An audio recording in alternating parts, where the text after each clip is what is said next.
John, we have WWE CEO and one of the most influential sports media agents ever, Nick Khan, on the pod. He's the big get. Talking to us on the eve of WrestleMania 39, which is coming up this weekend. Me, I spent Monday night at a middle-aged sports writers convention, Andrew.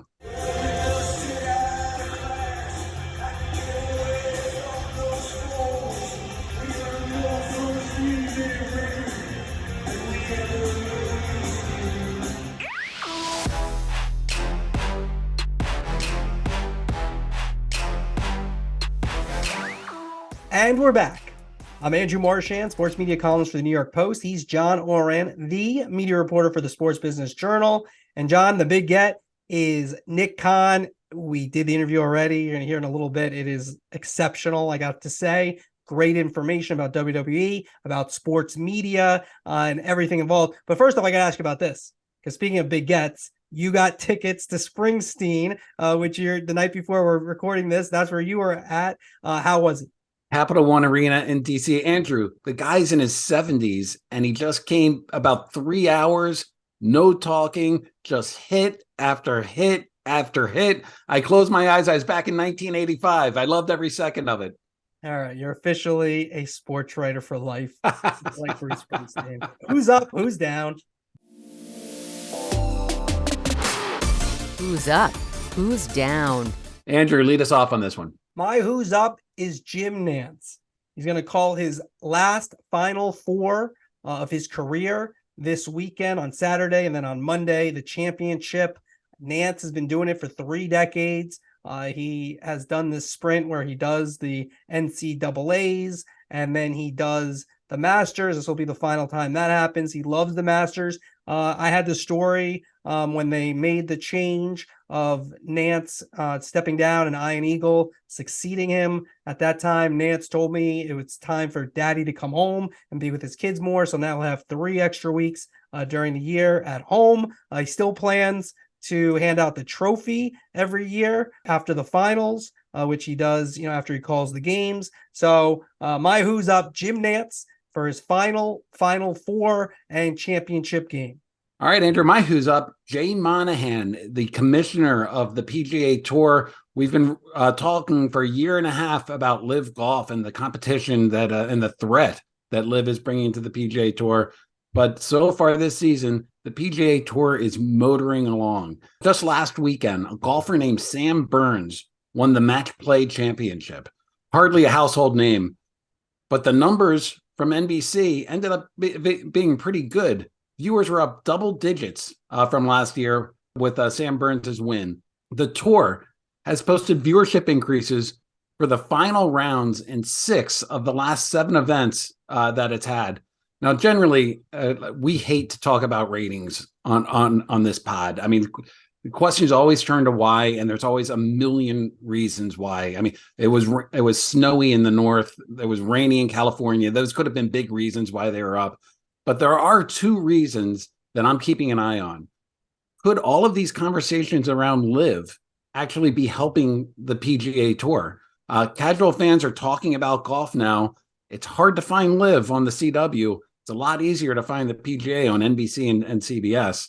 The other part, Andrew, Netflix. They have a golf show called Full Swing. Doesn't seem to have the same kind of buzz as Drive to Survive, which is the F1 series. But it's reasonable to think that maybe the PGA Tour is benefiting from the megaphone that is Netflix. Something to look at. Interesting stuff. All right, my who's down is CBS Sports Chairman Sean McManus. The reason CBS had Jim Nantz, Bill Raftery, and Grant Hill on all the Houston games for both weekends. The reason I don't like that is I get it. It's Nantz's final tournament. He has a very close relationship with his alma mater, Houston. But unfortunately, Nantz is talking about we a number of times. He's in their huddle, talking about hello, friends. And again, it is his last tournament. I understand that. But you have to do what's best for the broadcast. And the broadcast was okay. Like I've said it before. I don't think Nantz is their best play-by-player. They have a couple of people who are better than Nantz, but I wouldn't have done that. And even the first weekend, it was Thursday, Saturday that the Nance crew had because of the Houston games. Generally speaking, your number one crew does that late Sunday window into 60 minutes. And so if I were CBS, I think you have to do what's best for the broadcast. You wouldn't have Andrew Catalone on Syracuse or Spiro Ditas on Fordham, and it is Jim Nance, but I think that's a mistake. So at the end of the day, that's Sean McManus's decision, and he gets my who's down. Andrew, before I get to my who's down, a quick question for you. In my bracket, I had Houston going to the Final Four. What would you have Sean McManus do in that case? I mean, Nance is their number one guy. In that case, then he does it because you have no other choice. That's your number one team. You're not going to switch it. We've seen it before. Brian Greasy, his dad, Bob Greasy, did his games. We see people call the games of their teams. Kirk Herbstreit's done Ohio State a number of times. But I think you try to avoid it if you can. And the other big thing with this is that Houston's not the biggest TV draw. I mean, that's the thing. If it's Duke and, Nance had gone to Duke, then maybe, you want them there. You want to put your best crew with your biggest games and not just because, it seemed as if Jim Nance wanted Houston. And the thing that we'll never know is if Houston had won, would he have cut down the nets? That is a thing I'm curious about. I think he might have. I'm not sure, but it looked like that's where we're headed. But a lot of I just think you want to avoid that if you can. As I get it. They're not really journalists, when they do these things. I don't think anybody's. It's a little bit different than what perhaps we do. But I think you do want to have try to make it as fair as possible for both teams. And so when there's an announcer who's clearly rooting, now he was professional, I thought, for the most part on the air during the games. I thought it sounded like a usual broadcast. Maybe a little less enthusiastic at the end when Miami beat Houston. But overall, the announcer, the play-by-play guy, is rooting for the team. I think you avoid that. Final Four would have been different. And then if Houston had made it, of course, he does the games. All right, so I'm going to go to who's down. My who's down, ESPN's Jimmy Pitaro. On Monday, Pitaro's boss, Bob Iger, sent a company-wide memo saying that Disney was going to start making 7,000 job cuts this week. Importantly, job cuts, not necessarily layoffs. So there are going to be some openings that they're just not going to hire for. That's been the case in several departments already. Those cuts are mainly going to hit Disney, but they're certainly going to affect ESPN. I'm told the bullseye is really being trained on every single division at ESPN. You have on-air talent. You have executives. Right now, cuts are coming this week. There's more cuts, a bigger round of cuts that are coming next month in April. And then a final round of cuts are going to be coming in the summer. And Jimmy Pitaro and his executive team are about to wade into a couple of months of really hard times trying to keep morale up at ESPN. Yeah, I think that's like an impossible task. I don't see how morale can be up when, people are getting let go and then you don't know, you have that black cloud hanging over you. So that's going to be difficult. All right, we have the big get. We get into ESPN with Nick Khan, Big 12, obviously WWE, NBA, like just great stuff. We're excited to have that. But first, we're going to just do a couple of topics quick. Then we'll get to Nick Khan because we kind of talk about a lot of media besides just WWE with Nick. All right, the topics. Let's start Major League Baseball opening day, Thursday. Some people might be listening to this after Thursday, but we go into the season. First topic, faster games with the pitch clock. I think it's going to be great for TV. I think I'm going to watch more. What do you think? Everybody's talking about the pitch clock, and the pitch clock is going to be a completely different game. You know what I'm looking forward to is the bigger bases. I mean, I grew up watching baseball in the late 70s and 80s, and Ricky Henderson is my favorite non-Oriole of all time. Like, finally, we're going to get speed on the bases again, and we're going to see like pitchers really struggling with runners on base. I think that's an aspect of the game that we've been missing for a while. I also think getting rid of the shift is going to create more base runners potentially, and I just think everything is. They're just making the game a lot more watchable. I expect that the TV networks are going to be very happy with the performance of baseball this year. Yeah, the biggest reason for me is if it's a 7:00 game. Look, I'm in and out on a lot of these games every night with the Mets and Yankees, especially. But if I know that there's a very good chance at 10 o'clock this game is going to be over, then then I feel like I can invest my time more. I think the problem that I always would have with baseball is if it's the sixth inning and it's 9:30, do I really want to there's a chance you could be done by 10:30, but there's a chance you might be there till 11, and then you get into a situation where if you start watching the game, you go to bed. I try to be in bed if I can. Generally, I'm not, but by 11 on a weekday, work day, I get up early next day. And so I think that's going to be different. And I also think the game will be, the announcer is going to sound different because they're going to have to adjust. I've talked to some people, Harry Rose, Mets legendary radio announcer, talked to him about it. And he's going to lean a little bit on his hockey days, and you're just going to have to be in and out a little quicker because when it's 15 seconds, 20 seconds between pitches, you just can't go into story time as much. The great ones have a great ability to pick up their stories after a pitch and just continue on like Scully did back in the day. But I think it's going to sound different as well. You know what I'm most looking forward to is this is going to be an old guy East Coast comment, Andrew, but there's some West Coast teams that are stacked, and I'm going to finally be able to actually see probably half the game. Like I can actually see several innings of, the Padres or the Dodgers and get to bed at a normal hour. I think that's going to be another unique aspect to this season. All right, here's a pod rule I want to get. You have to stop mentioning that I don't consider myself old. Okay. We're like the same age, aren't we? Well, technically I'm not young, but I just don't consider myself old. You're always old. Every pod, old guy. All right. We're trying to be hip. What's hipper than hosting a podcast? Absolutely. We're up for an award. We're going to mention at the end, okay, that you can vote for us. We're up for an award. So this is possibly an award-winning podcast. All right. Andrew, let's hit a couple more issues. Direct to consumer. You had a story that made me raise an eyebrow. Yes Network still thinks they're going to have something by opening day. That's in a couple of days. Just one story that made you raise an eyebrow? Okay. The direct to consumer, well, that's what they're aiming for. If the Yankees and if they don't have it by opening day, their direct to consumer product, we've talked about this a lot, just like we've all the other conversations, it will still be on cable and satellite, but another offering for the about 125 to 130 games that has.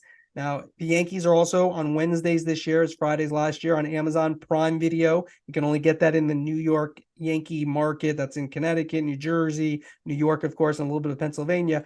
So those 20 games, you need an Amazon Prime account, and then they're on Apple 4 games. You're going to need a subscription to Apple. We'll get to that in a moment. So this is the future. I think they'll be the first New York team or New York network to have direct-to-consumer. MSG Network's going to have theirs come out this summer. They have the Knicks and Rangers.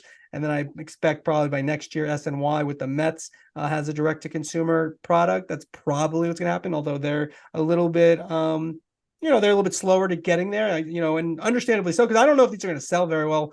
As we're talking, we still don't know the price. Nesson was $30 a month. I would think will probably be in that range. Yeah, the key is in the pricing and just allowing fans, the cord cutting fans, to subscribe and then ditch a subscription when the Yankees are under 500 at the All-Star break potentially, or it's just we're entering now a completely different way of watching your local games, and this is just another step toward that. Yeah, it kind of does feel like pushing you back to cable though, because even if you got right, then you got ESPN has about 6-7 games exclusively on Sunday Night Baseball, and they have a couple other exclusives where they're only on ESPN. Then if it's on Peacock, a couple of games there. I don't know. At one time in our lives, the cable bundle was the greatest business proposition or consumer proposition. You pay one fee and you get everything. It was great. And now everything is so bifurcated. So if I'm a New York sports fan, I'm paying MSG 30 a month. I'm paying Yes 30 a month. I'm paying that's going to add up.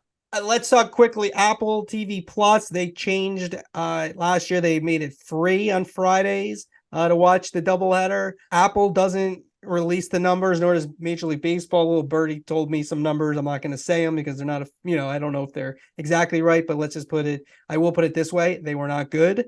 So now you're going to tell people John Ourand knows, of course, but let's a young John Ourand in Baltimore Friday night wants to watch his Orioles. He's looking at Madison. They're not there. He goes, okay, I'm going to go to Apple TV Plus. Wait, I got to sign up for probably a 1 week of free Apple TV Plus, maybe a month. And then I got to pay for this. Not going to be happy. I don't think this is going to work at all. I think people are going to be even more mad about Apple TV Plus this year because, again, the Amazon Prime example with the Yankees, you're getting 20 games. A lot of people already have Amazon Prime, especially when you think about Thursday Night Football. If you want to watch Thursday Night Football, so there's value. This just feels like annoyance. There's not real value added because there's the same game is played basically the rest of the week. Now all of a sudden I got to pay extra just for a Friday game.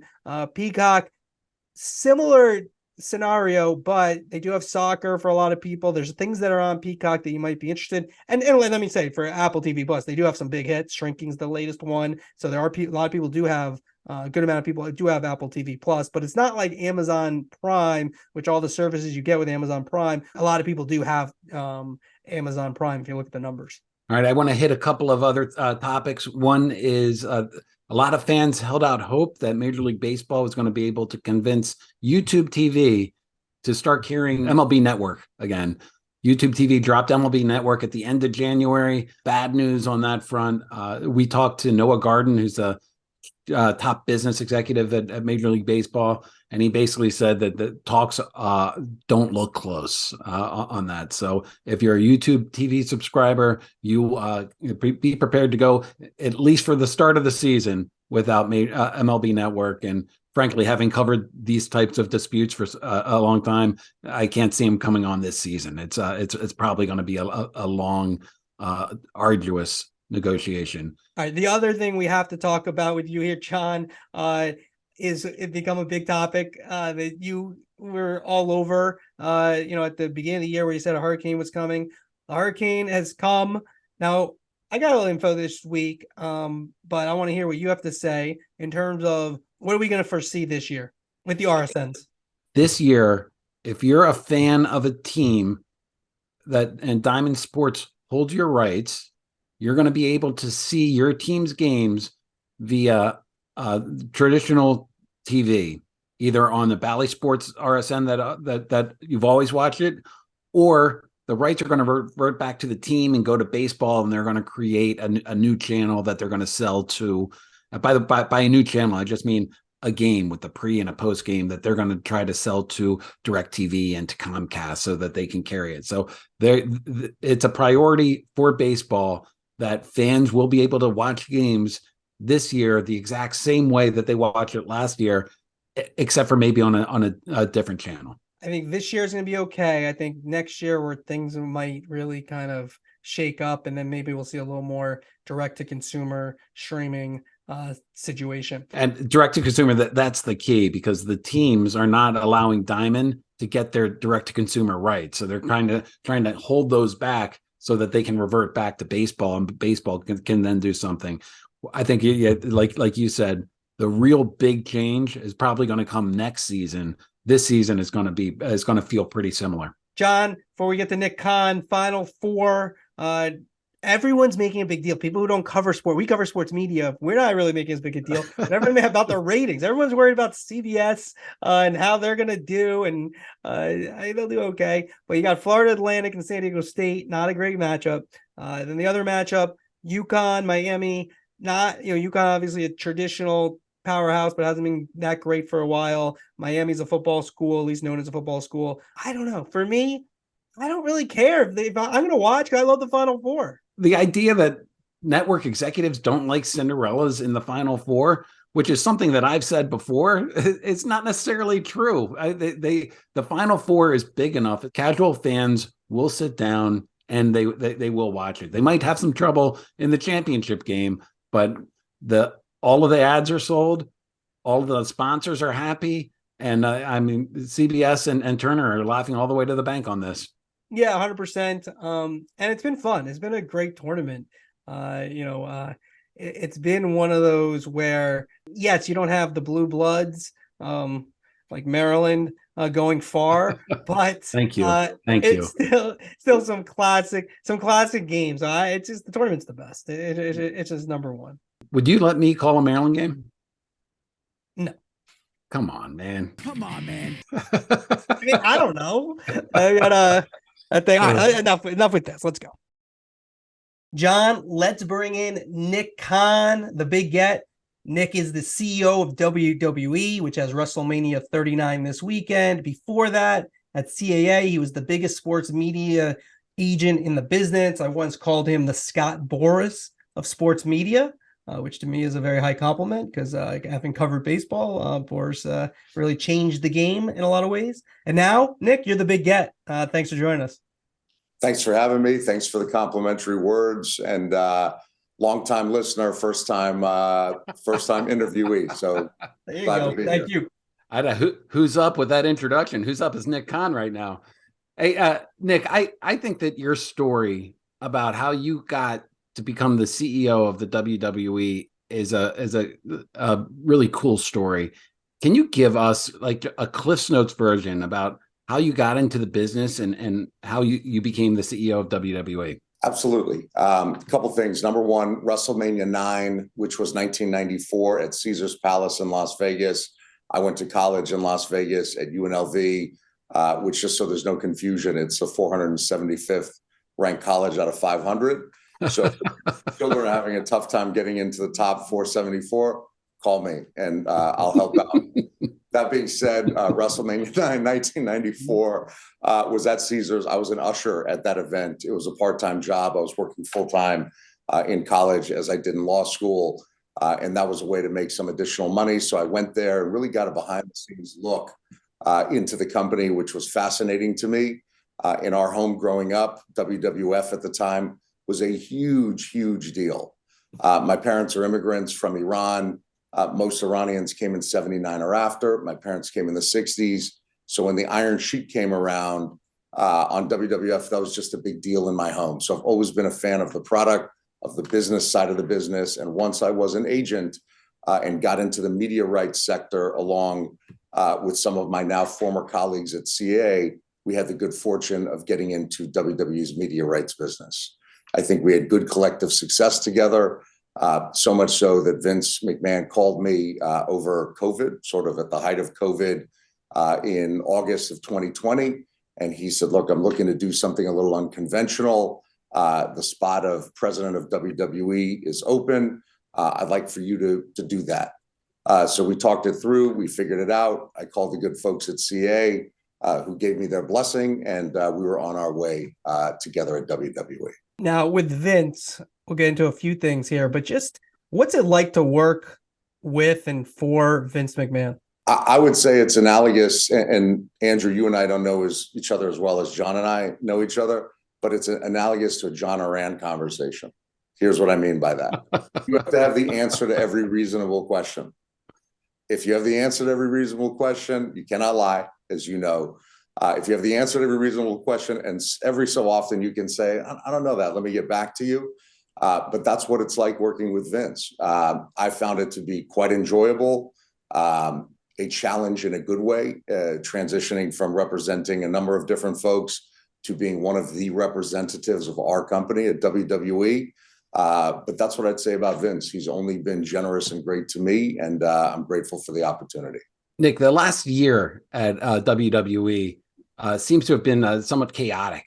Vince was forced to retire. The Wall Street Journal, of course, had that story of a sexual harassment that came out. Then he came back. Executives came and left. Everything seemed to be like in upward. Your stock continued to go up. Ratings continued to hold form. How were you able to focus on the business with all of that going on around you? The most important thing to us, Sean, the shareholders, that everybody stayed calm and knew that there were some good folks in the pocket, and our employees. We have 1,000 employees worldwide, and we wanted to make sure that they stayed calm too. They did. The shareholders did as well. That made it a heck of a lot easier to keep everybody focused on the business, which is, at the end of the day is the most important thing. So I think we collectively got through that because of the good folks we work with, because of the strong shareholder base that we have. And hey, fortunately, we're on the other side of it. How involved is Vince in the creative? Not that involved. Triple H, Paul Levesque, is the head of creative, was named the head of creative in August. Vince has embraced that. He's respected that. It's also his son-in-law, as I'm sure you know. So they have their own dynamic. And from my point of view, things have been terrific for the last couple of months since Vince returned. Nick, you of course have a media rights deal that's coming up. The WWE is looking to be sold. How much of your time is spent on the sale of the company? How much of your time is spent on the media rights? What's your schedule like? Look, my schedule is as busy as any other busy person's schedule would be, not dissimilar to either one of you. So the way I look at these things, if you want the opportunity to be rewarded for your hard work, in a high-end economic way, you're going to have to work hard. That's just sort of the bottom line of all of this stuff. So again, most important thing is focusing on the business at hand. The media rights are the business at hand. We're optimistic about that. The marketplace seems to be telling us, we always look at the 3 R's at WWE: ratings, relevancy, revenue. Ratings are strong, relevancy strong, revenue strong. And I hope I'm not jinxing it with any of that.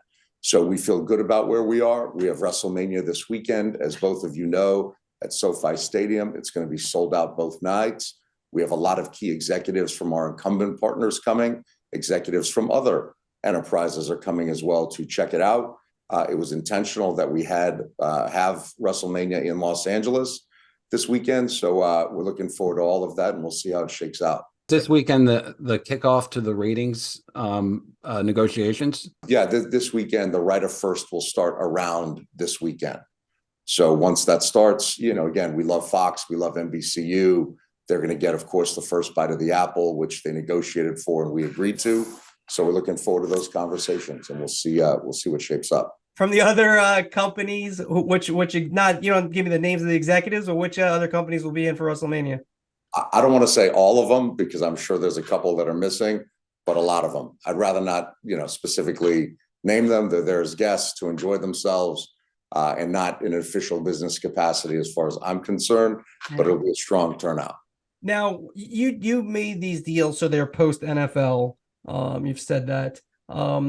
Why did you do that? Number one, and when you look at it, the economy and where things are headed, how do you feel about where you sit in terms of not you stated your business is doing well, but just in terms of where everything is in terms of the field out there? When I took the job at WWE in August of 2020, keep in mind we didn't have live fans at our events. We never missed a week.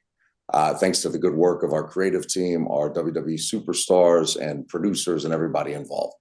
So with all of that said, once fans were going to return, we looked at the schedule for premium live events, formerly known as pay-per-views. We don't call them pay-per-views anymore because there's no upcharge on Peacock to watch WrestleMania or any of our other bigger events. So we looked at that, and something that was on the schedule that stood out to Vince, Paul, myself, Kevin Dunn, our longtime executive producer, is that we were going on a Sunday up against Tom Brady's return to New England. And we sort of sat there and collectively said, why would we do that? The NFL is the NFL, and we respect everything that they've earned. So in looking at that and making sure that we avoided that game and avoiding other big NFL weekends in the fall, we also looked at the media rights thing years ago and said, look, this is when the NFL is going to be up. You haven't seen them delay those sorts of things. And this was pre-COVID that we made this decision. We don't believe the NFL, our deal's up in a year and a half. We don't believe 6 months ago that they were going to do a 2-year deal, to state the obvious. So let's make sure we balance it there. Let's not come up against the NBA.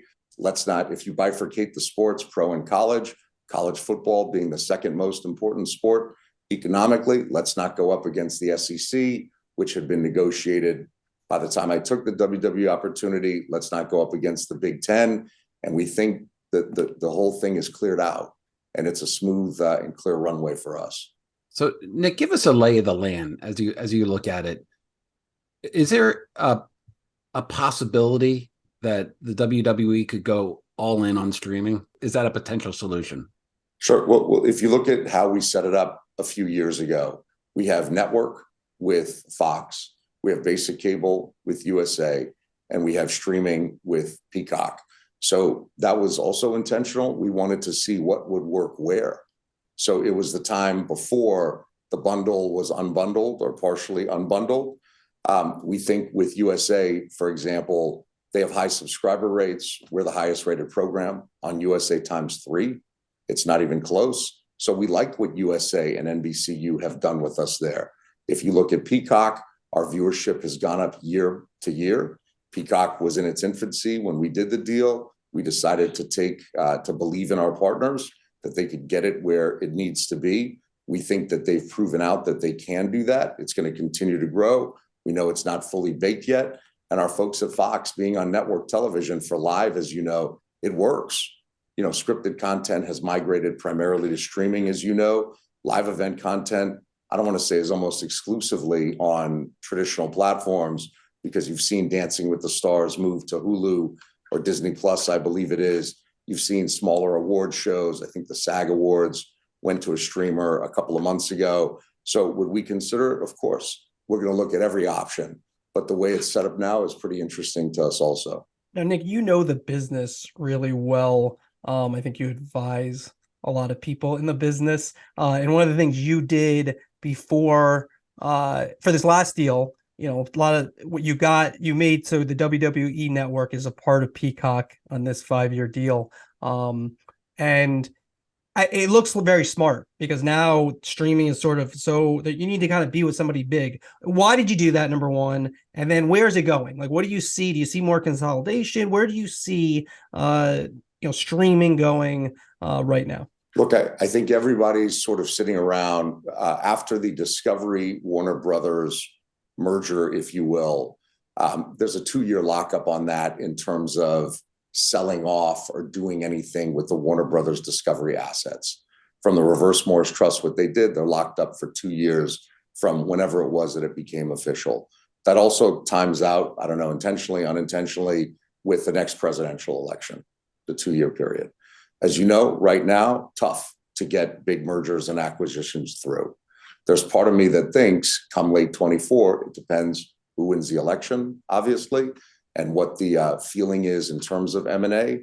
But I'm looking at that as, I don't think David Zaslav's done. I don't think Brian Roberts is done. I think they're sort of sitting back and waiting to see what could happen. So we'll see, but I think it's going to take a moment in time, but I do believe there will be further consolidation. So if you're listening out there, this is Nick's sort of like, I think this might happen. This is dead on. Okay. So if you're listening out there, we got a lot of important people listening out there, that these players are going to wait 24, see if it's a Republican, if it's a Democrat, and then that's what's going to happen. I'm just telling people that's what's going to happen. That's very interesting stuff there. All right, so let's go a little bit more near term. When you look, obviously your rights are up. What do you think is going to happen with the Pac-12? I think they're in a tough spot. I think, I have a lot of admiration for what the Big 12 did. So assume SEC, which I had the good fortune of being involved in their business in my prior life. We knew the SEC would be in great shape. We believe the Big Ten would be in great shape. They are. If you look at what Brett Yormark did with the Big 12, is he looked at the hand that he was dealt and he went and did the best that he could with it. He got those deals done quickly. So part of what was attractive for the Pac-12 with Disney, in my opinion, was the tonnage. There's a certain amount of tonnage of live events, as both of you know, that the MVPDs require. So assume they're going to lose not just the Big Ten football games, but all of those college hoop games. So how do they go and make up for it? Do more with the Big 12. So very, very smart thinking by the Big 12. It feels like the Pac-12 got caught a little off guard. I don't love that in business. I wish them only the best. But when we all saw 2 years ago, after the SEC did its monster deal, hey, the Pac-12, Big 10, and Big 12, they're going to have some sort of alliance. I've never seen that work, right? Either you have to have a full merger where everyone's interest is the same, but hey, we're going to be friends, we're not going to compete each other while we're competing against each other. I've never seen that work in any business. So to me, they got caught off guard, which is the worst thing that can happen in business. We had been hearing buzzing about USC leaving the Pac-12. Had not heard UCLA, and then boom, lo and behold, both of those schools left, as you know. I didn't love that I saw some complaining about it after by the Pac-12. Complaining is not a strategy. you better go and do something about it. You see this a little bit in golf, early on with LIV. Well, people are disloyal. I don't like what they're doing. Like, you better come up with a strategy better than that. And I think the PGA has, and certainly they'll try to implement it. But, I hope the Pac-12 works out well, but I'm not seeing it at this moment in time. So if you were to give advice to the Pac-12, would it be do a short-term deal and then sort of regroup, or like, yes, what are your cards right now? That's exactly it. I'd go short-term, and you got to make sure you're not just taking the biggest money. You got to make sure you keep attention on the schools. So if there's a streamer that doesn't have a big audience yet, and you go exclusive with them, you got to be a little careful of that, because coming out of the deal, what's the relevancy of your program? And again, love the streaming world, but on an exclusive basis for one conference or one league to do it, it's still a big leap right now. So if they do it, it's partly for the money. What's the relevancy on that? Tricky. Okay, so Pac-12, if you're listening, and we know you all listen, that's what you should do. A shorter term deal for exposure, and then get back in the market in 3 years.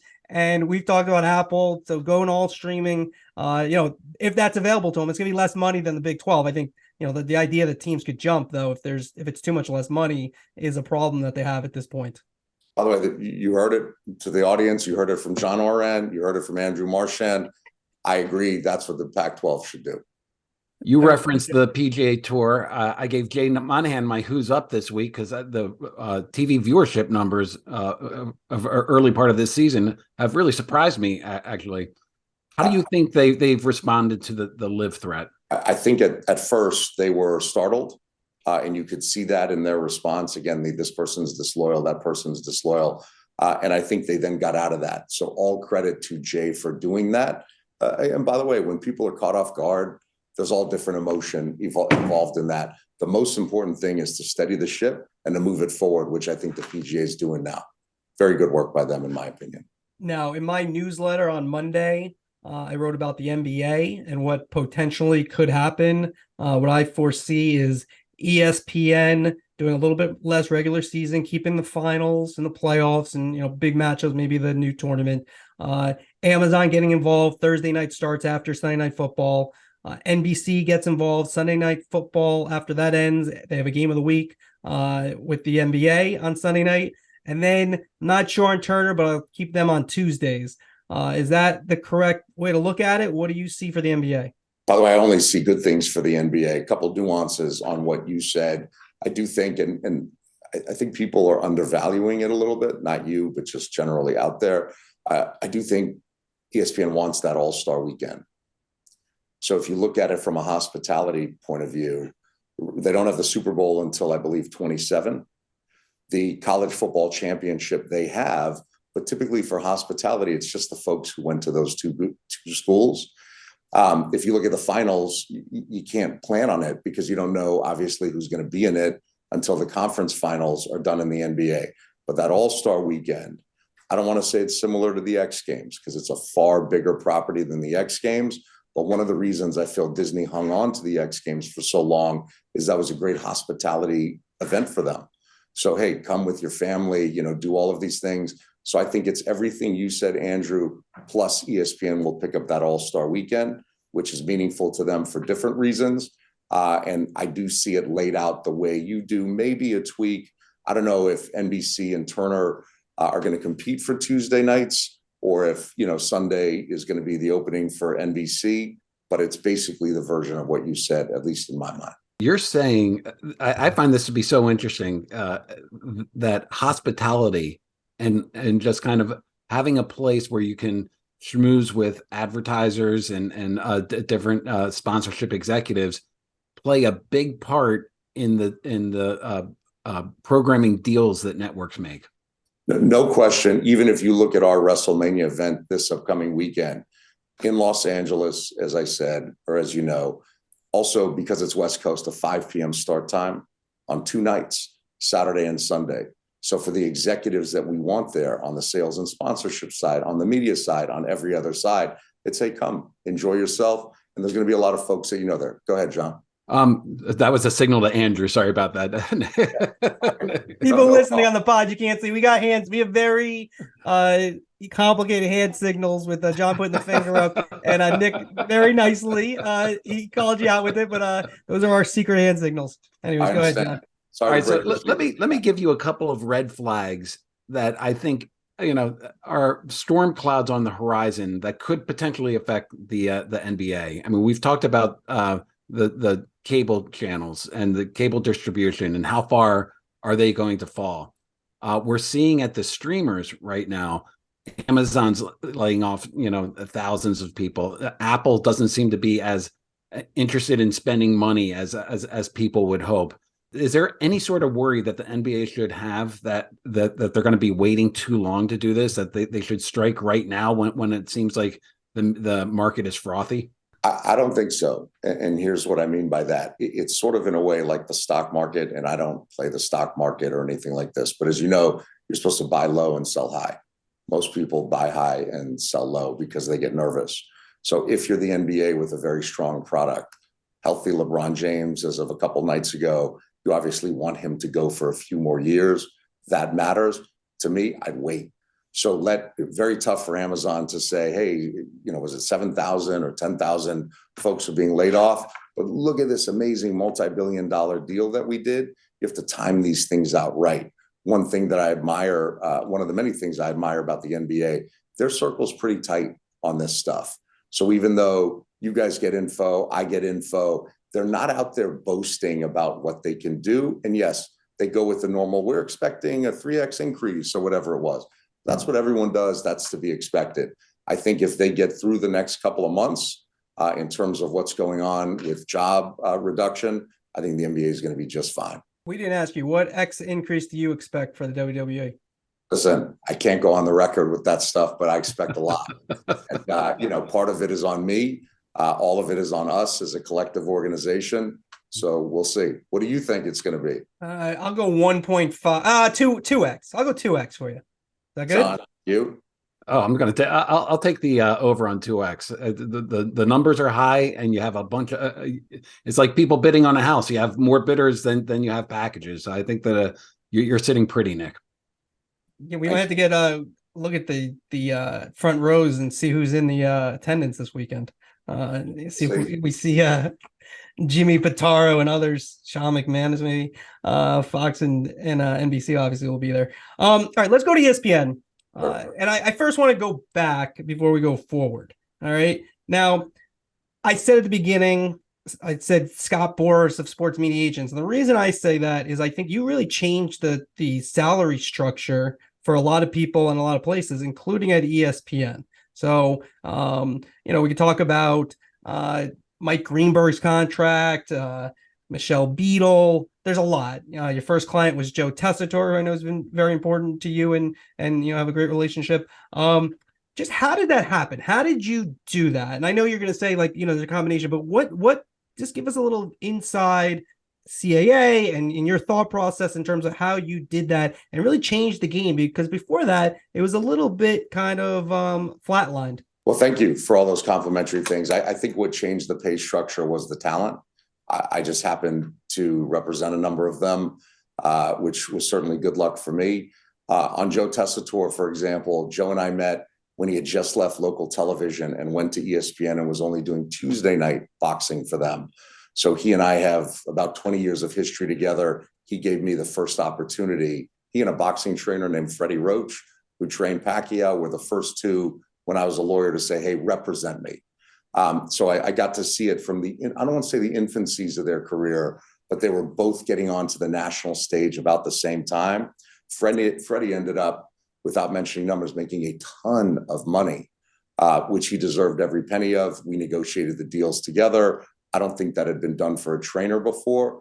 With the sports broadcasters, my belief back then was once, if you remember, when TiVo came out, which is now DVR, right? When DVRs came out, and then when high-speed internet came out, broadband, and when Twitter came out, it was clear that you could not watch a game without figuring out what happened. So if you've ever tried, right, if you're like, I don't know if you knew this, but John is a big Oreos fan. if you try not to watch that, someone's going to text you. Yeah. You're going to check Twitter. You can't do it anymore. So the thought back then, our thought back then was, because these rights are going to go up, because you have to watch them live, there should be a trickle down effect with the talent. So again, very tough to say, hey, we paid, the SEC this amount of money, but you talent, you don't get anything else. The key is you have to be a special talent in the eyes of one or more of the buyers. And if you are the Kirk Herbstreits of the world, for example, you should make as much money as the marketplace is dictating that you should be paid.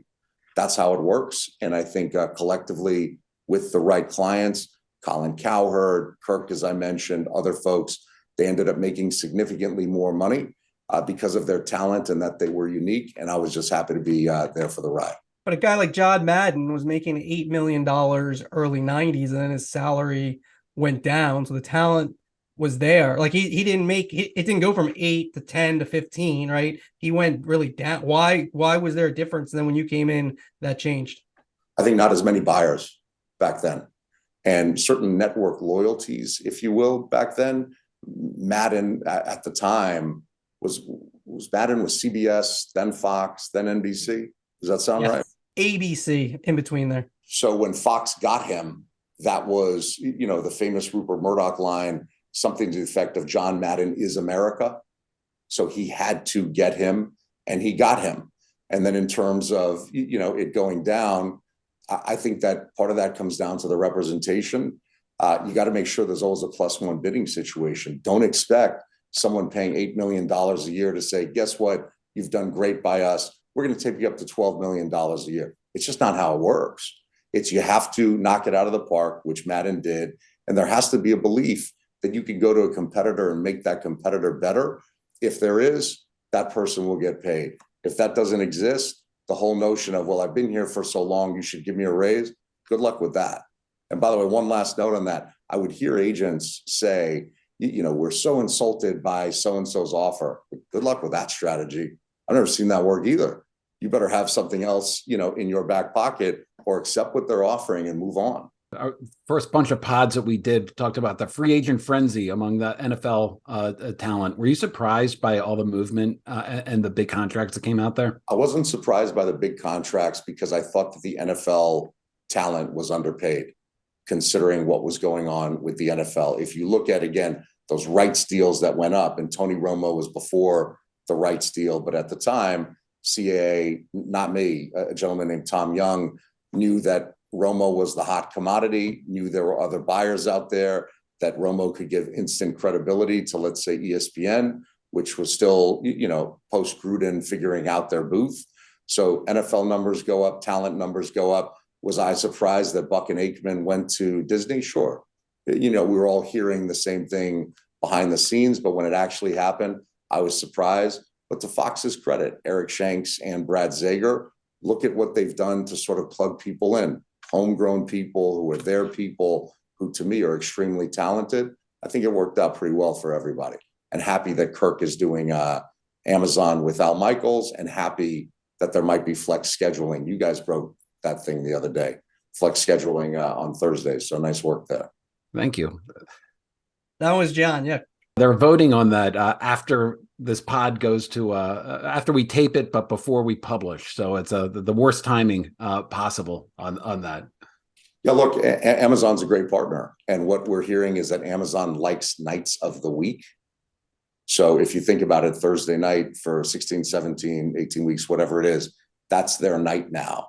So when you talk about the NBA, when you talk about WWE, we obviously go 52 weeks a year on Mondays, on Tuesday with NXT, which is sort of our developmental show, and on Fridays with SmackDown. So nights of the week have worked out well for Amazon. We'll see if that package improves. My bet is it does. And once it improves, you get more eyeballs, obviously. So Friday night SmackDown, Fox, you have some competition from Amazon, I think. Now he didn't say it. I said partners. We love our look at you stirring the pot, Marchand. we love our partners. All right. Let me stir some more. Pat McAfee, under contract, WWE, doing great. You let him do Game day, he took a respite from doing wrestling, came back for one of your big events. And then will he be there this weekend? We have no plans to have him there this weekend. Okay. What do you make it? So look, I wrote a week or two ago that, he's probably going to dissolve his FanDuel deal. He's in the market. I don't know if I'm WWE, I have a relationship with Peacock. I think I think you own the rights to American Gladiators. Could you see, and I think that's like McAfee maybe is interested in, could you see a bigger relationship with McAfee? Look, the world is his oyster. He's 36 years old. And look at, his relevancy factor when you talk to young children. As I have 2 young children. When I talk to them, it's often McAfee, McAfee, McAfee. That's what's in the wheelhouse for them. So if you look at any of the traditional buyers, what do they want? They want a young, diverse audience. What does McAfee bring? Brings a young, diverse audience. You notice he doesn't get political, extreme either way. He has Aaron Rodgers on. He treats him respectfully, develops that relationship. It becomes the go-to home of Aaron Rodgers. You see that with more athletes in Pat. He's not looking to annihilate anybody or crucify them. He's looking to have good content, and his content has been terrific. So he'll determine ultimately where he wants his home to be. And, our hope is that he does more with us. Nick, you keep mentioning relevancy. How do you measure that? It's more than just viewership numbers. Yeah, it's tough. It's tough to articulate or quantify, John. It's, to state the obvious, the NFL has relevancy. Why? Well, if you look at the ratings, it's extremely high. If you look at the revenue, it's extremely high. If you look at people walking down the street in whatever city, if it's Ravens jerseys where you are, John, Andrew, if it's Giants, Jets jerseys, people take possession. They feel ownership of their teams. So a lot of times you can see it with merchandise sales. How excited are people about a product? You can certainly tell in the NBA whose jerseys are selling most. That's a relevancy factor. For us, we did the deal with Fanatics. Our merchandise is up significantly, in part because of the relationship with Fanatics and how strong they are, in part because we decided to localize our merchandise. So if you're familiar with the Stone Cold Steve Austin t-shirt, Austin 316, some of our young folks here came and said, well, Austin's obviously a city. What if we did Boston 316 and New York 316 and LA 316 and all those things? Sales took off. So the I was there product always works. The localized city product has worked tremendously for us. So much so that we're doing now, in New York, we did Brooklyn 316, Bronx 316, all of those things. In Boston, look for Southie 316, Townie 316, sort of the local way, because we feel that folks coming to our live events in their cities want stuff that reflect their cities. So far, so great. Marchand and Ourand 316. John, what do you say? That should be the new name of this podcast. I got it. We got to get. What's the opposite of a top seller there, Andrew? Yeah, probably. ESPN layoffs over the next month. Direct to consumer. We was a big debate on the podcast in terms of when that exactly is going to happen. When you look at ESPN and its future, what do you think? What do you see in the near term with the layoffs, and then down the road, direct to consumer? What's Nick Khan's view of ESPN? Well, look, first of all, they have strong leadership there, which matters, and I think strong and humane leadership. So we certainly don't like when we go through reduction in force and all those things. Everyone's a human being, and it's important to keep that in mind. It's not just a line item, and I do think that ESPN in particular keeps that in mind. That being said, when you hear Burbank and Disney saying we got $5.5 billion that we need to cut, and no, it's not going to affect the sports rights or the live rights or media rights, then what else is it going to affect? It's going to affect, obviously, the talent and executives there.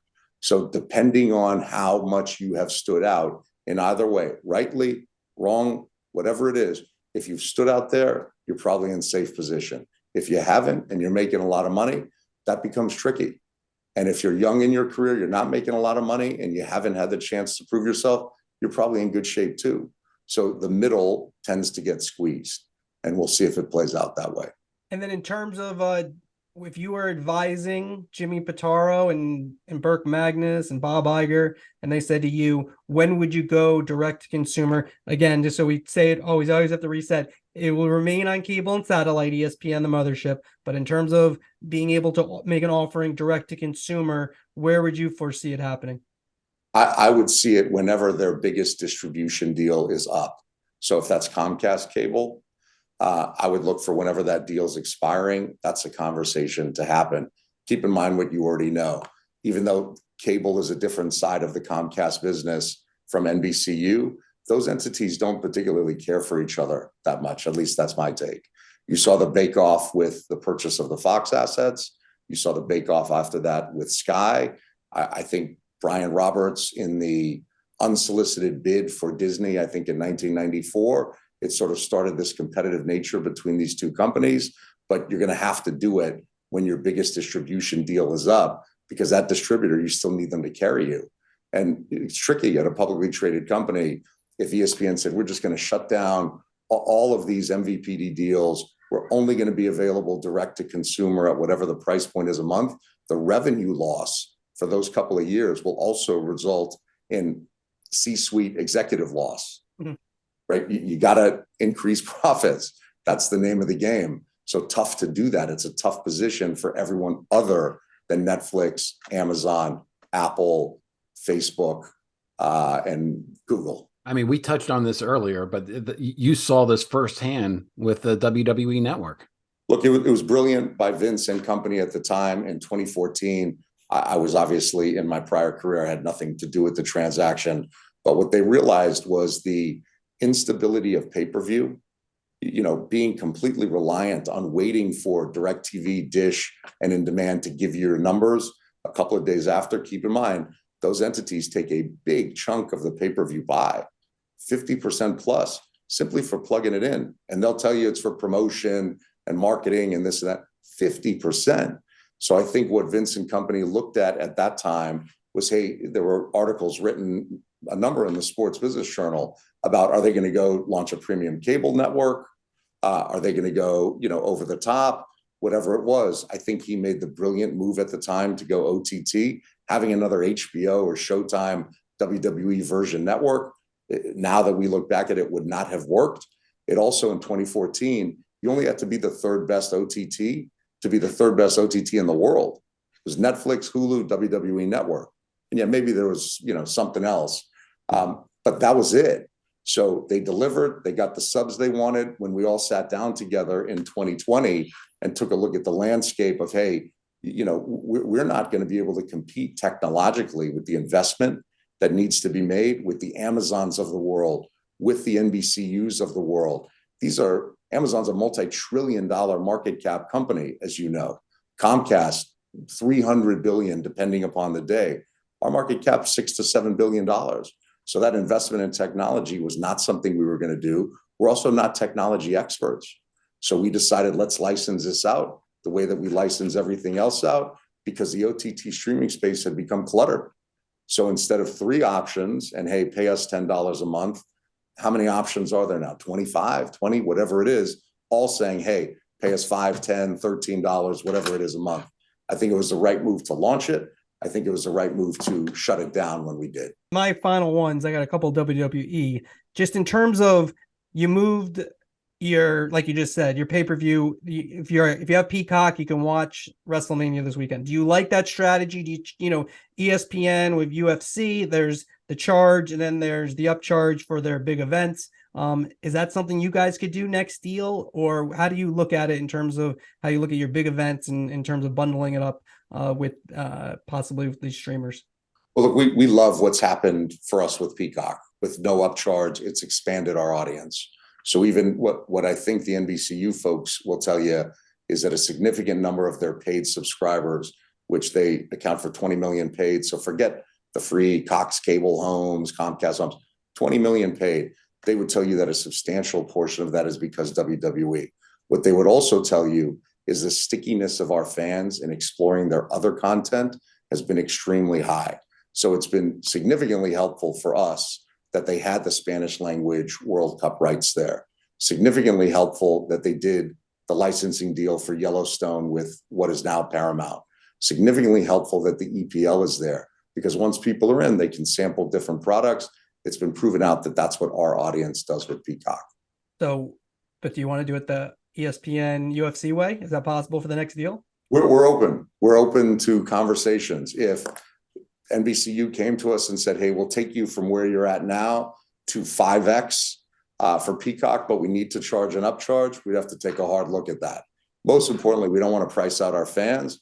Even if, just small analogy, if you look at the pricing for WrestleMania this weekend, the floor seats, the best seats, are the highest priced floor seats we've ever had. They sold out in a second. So that's for folks like the two of you. We're going to charge you, and we're going to charge you as well as we can. For the folks who don't have that sort of disposable income, for our get-in seats, our upper deck, we kept those at $25. And even if you think about it, well, okay, could we increase it to 30 to 35? Sure, but what does that actually do revenue-wise? Those are small ones and twos as we talk about it. So we like it at 25 for the upper deck. We like our price point for ringside for folks like you. And again, both nights sold out. Nick, it sounds like you were pricing the floor seats at the Springsteen's concert I was at last night. Listen, those are expensive too, and you went. So, and I didn't go. It's a supply and demand thing. Yeah, Nick, and I didn't. I'm looking into maybe going, but John's already. He's got the big money. Roman Reigns, is he going to go to Hollywood? We'll see. We think there's a path for him there. We think there's opportunities for him there. There's a lot of conversations going on. We fully support that. Would fully support that. But Roman's staying in with us as well. So if it happens, which we think it has a good shot of happening, hey, we're excited for him. And then on the sale talk, there's a lot of talk about the Saudi Public Investment Fund and their interest. Can you give us the background of that? I know there's a report that was false, but was there anything to that? And is there anything to that going forward? It's the one thing that I can't comment on the specific sub because we're in the middle of that process. What I can say is it's been robust. The marketplace is excited about WWE. And, once we get to the end of the process, we'll see what the decision is. Vince is a controlling shareholder, as you know. Ultimately, it's going to be his decision. What I can also tell you is he wants to make the best decision for the shareholders. So depending on valuation, who the buyer is, all of those things go into the equation. Nick Khan, CEO of WWE. I learn a ton every time I talk to you. Thank you for being the big get and joining the pod this week.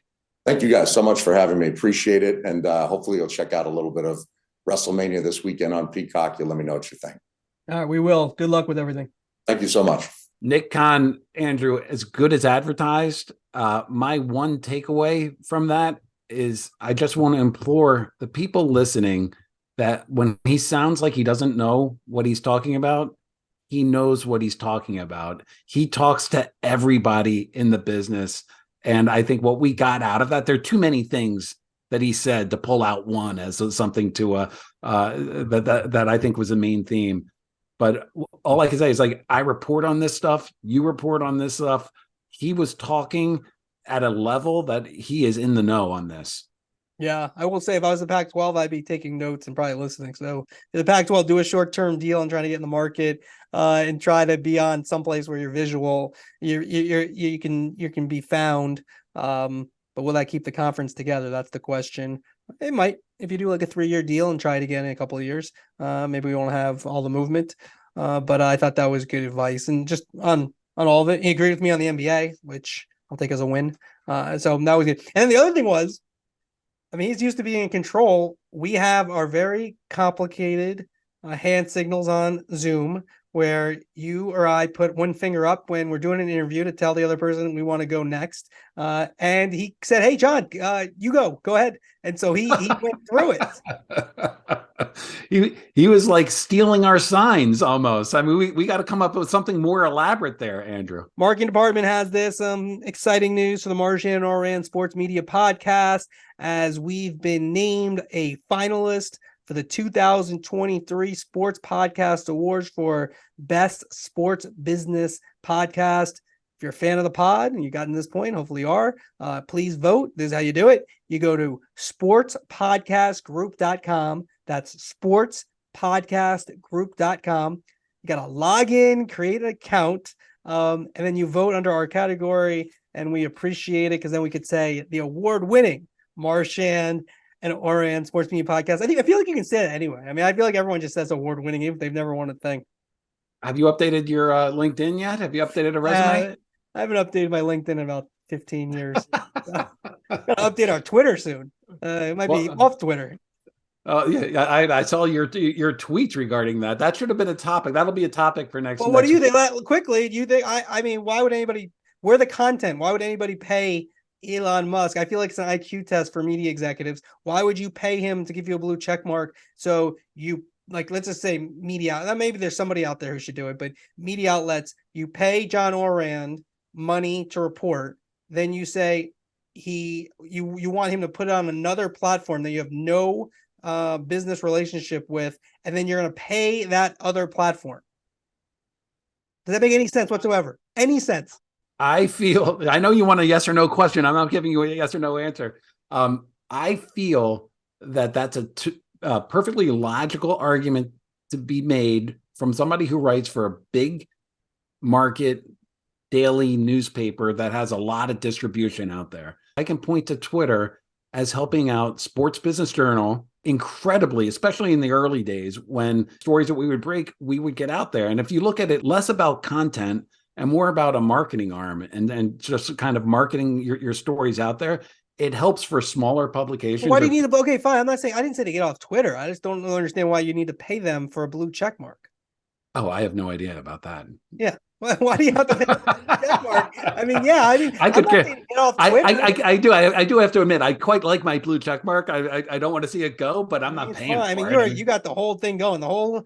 Maybe you should do you have the Springsteen, and then you like your blue check mark. I mean, you are like the stereotypical older. They are charging apparently $12,000 a year, according to Krista Myers, our social media guru at SBJ. That seems like a lot. It's crazy. That's a lot of marketing spend. That is nuts. Why? It doesn't make any sense.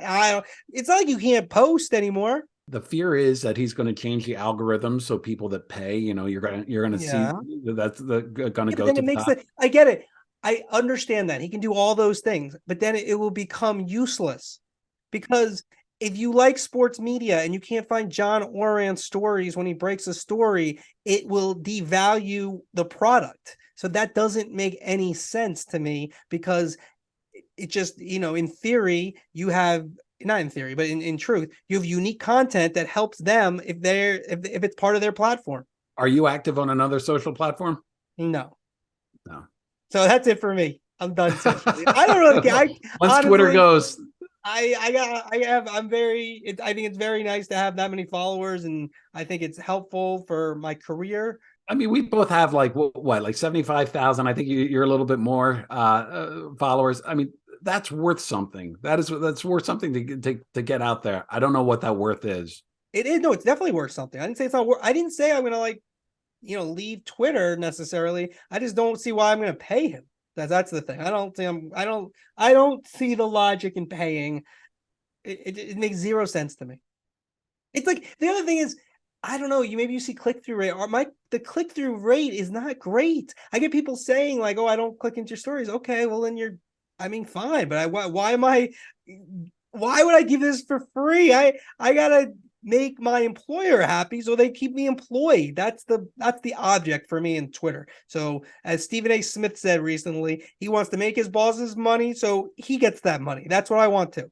I agree with the object for me is that I want to be able to compete with the megaphones of the New York Times or the Wall Street Journal and get stories out there. I get it, but if they flatten your stories, that's going to be bad for Twitter because then I won't look to that. I'll just find another way to find your stuff.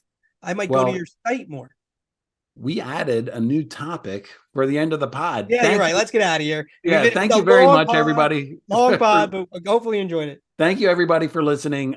Please go and like us, rate us 5 stars, hopefully. And Andrew, before our final sign off, thanks, of course, to AC Wyatt, Chris Mason, the 2 people that make this sound and look as like an award-winning podcast. Hopefully. Thanks also to Nick Khan of WWE. Chris LoGentle is a PR guy who got him on. Hopefully you enjoyed that, and we will see you next week.